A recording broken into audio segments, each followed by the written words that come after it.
I'm glad to join my colleagues on both sides of the Capitol here because we're at the end of the line.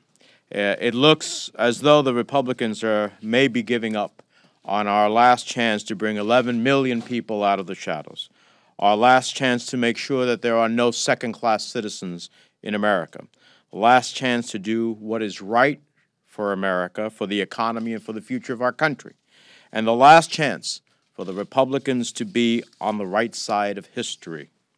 The political consequences of their inaction and obstructionism are now forthcoming. Today, 1 year later, after hundreds of rallies, thousands of advocacy meetings, hundreds of thousands of families being torn apart, immigration reform sits languishing in the House of Representatives, and the country waits. 11 million people wait, and the toll from Republican inaction compounds. Families suffer. Children suffer, deportations continue, and injustice prevails. I hope our Republican colleagues in the House remember their immigrant heritage. I hope they understand exactly what the cost of inaction is and what it will mean to stand on the wrong side of history just to score political points for a handful of the most conservative districts in the country. I hope they understand that we're not bluffing by setting a legislative deadline for them to act.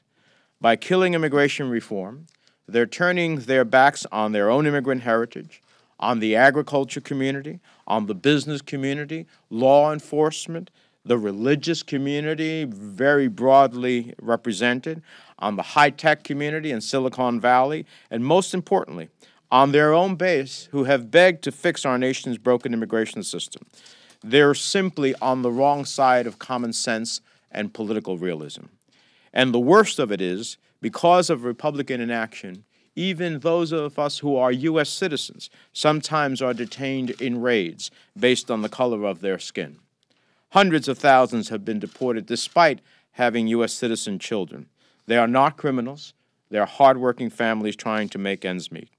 So I say to Speaker Boehner, history says, act now. The clock is ticking, and the fallout for Republican obstructionism will, at the end of the day, take years to recover at the ballot box. The fact remains, if we had a vote in the House of Representatives, this bill would pass. So I'd remind the Speaker and the new Majority Leader that their first job is to govern. And in the absence of governing, then you see executive actions.